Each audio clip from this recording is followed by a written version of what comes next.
Hello and welcome back. So I got that amazing package in yesterday from West Coast Picks. Thank you again, man. Awesome, awesome locks. Including a couple brass shackle padlocks, which I absolutely love. So I couldn't wait on this one. It piqued my interest when I opened the package, and I'm enamored here. So I wanted to get to this one and check it out. So, didn't get a chance to do it last night because, well, I had a friend of mine come into town and we had to go out. So, finally got out of bed this morning and thought we'd check into this lock. So, beautiful, beautiful American lock with brass shackle, but that's not the part that intrigued me. The part that intrigued me is this. Yeah, hold on. See that keyway? Yeah, that's an Everest keyway. And that is an Everest symbol. So, for those of you who don't know what Everests are, which probably most of you do, because you've probably heard us talking about them, Everests have that little symbol right there, but normal looking Schlage key, kind of, except for it's huge. Let's see if I can find another. Yeah, there's one. See the size difference in key? Yeah, huge key difference. But on the back side of that key, you can see that there are some laser grooves cut out right there. And what those are a finger pin that slides in that. And until that finger pin engages into that, the cylinder won't go ahead and rotate. So, most people looking at a lock wouldn't have any idea that that's what this is. But those of us who picked them and know about them or have been around it know. So at any rate, you can see, I'm going to show this real quick. Hopefully this video doesn't run really long because of this, but I want to cover this so that people can understand it, because unless you picked one, you don't know. But there's this little bit of warding right here that hangs down.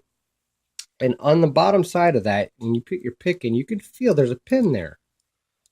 You just run it all the way down the back side. You can feel that pin. Well, once you put tension on the core, you can push that pin down, it'll stay down, and then you can work on the pins up top. Now, if it doesn't engage right away, then you may have to pick it at some other point in the pick. Most of the ones I've picked always engage at the beginning, so you can usually knock them out right away. Otherwise, there's my 50,000. There it is. Otherwise, you just kind of have to check it throughout the pick, even maybe at the end of the pick. I mean, just depends. But most of the ones I've come across, which I haven't run into a whole lot of them, but for you guys there, see what kind of movement I get. Most of the ones I've picked usually engage. Yeah, that one's engaging now. So okay, I got him pushed down. Now that doesn't mean that if I don't set something or overset something, it might pop back up. So I'm gonna have to check it again. But we're gonna go in from the back of the lock, feel the pins. One is binding. Okay, I got a click out of him. 2. Ooh, I just overset 3. Dropped him back down.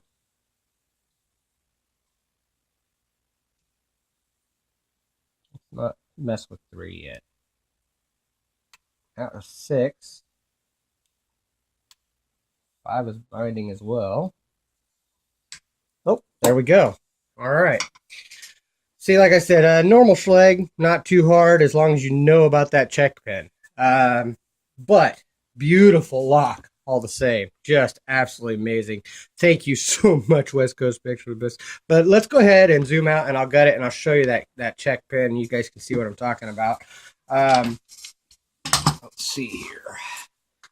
Pretty awesome lock, man. I'm stoked about this. All right, let's Phillips down the shackle.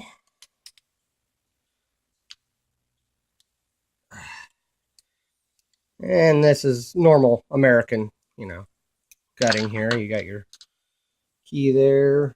That slides out. You have a nice little kick. Have a top over the top, or a piece that goes over the top that holds that in the core. So, and then we've got the actuator on the back, which means I can't use my Schlage tool, but that's fine.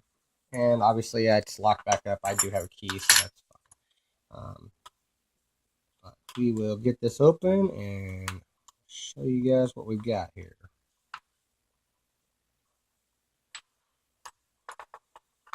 Come on, man. It's always harder when you have an actuator on the back. There we go.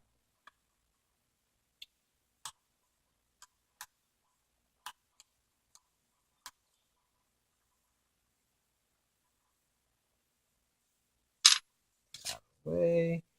Get my actuator there. Let's go there. And the itty bitty spring. And then what we'll do is we'll go ahead and take the key. Sideways. Okay.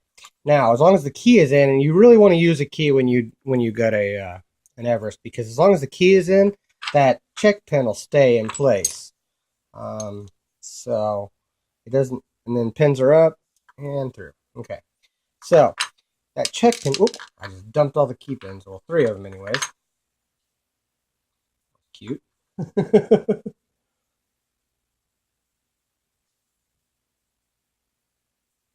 All right. And I've got 5 and 6 turned around.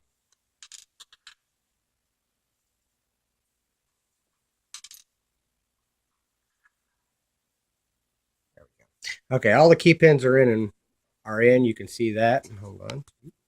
I'm going to go ahead and pull that key, but when I do, I have to hold that check pin. So I wanted to show you guys that the pins are there. There they are. But if you notice, the check pin is right there, and it's in. When I pull the key past there, see that check pin slides out. And so you can see that would keep it from turning in the core. So we'll go ahead and pull that key. There we go. Okay, that check pin is right here. I'm going to go ahead and pull it so you guys can see it, and I'll do you a close-up of it. There we go. Here is that check pin. Like I said, it looks kind of like a finger pin almost, but it's just a little pin that pops out into that hole. And there should be a spring in there as well. And there is. It's a tiny, tiny little spring. Do not lose this spring. It is tiny. There we go. But like I said, all the other pins should be standard. 1, 2, 3, 4, 5. Oop. I'm having problems today. There we go. Nothing done to the core. It is a stock lock and very beautiful, nice, shiny core. And then upstairs is the same thing. It should be all standards.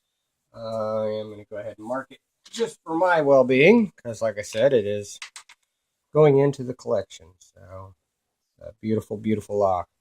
Yeah.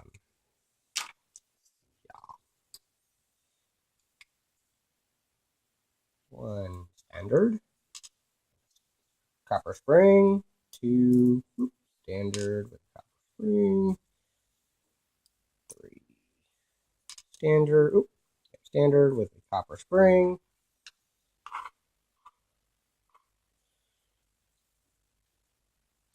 4 standard is spring.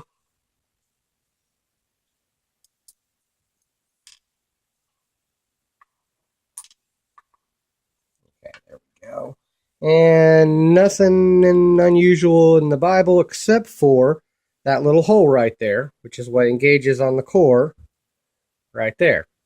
And that's where that check pin comes through and files out. So you guys saw that. Give you a close-up of this, and I'll do a close-up of that tiny, tiny spring with the check pin. But you guys have seen standard pins before. Nothing too unusual about that. So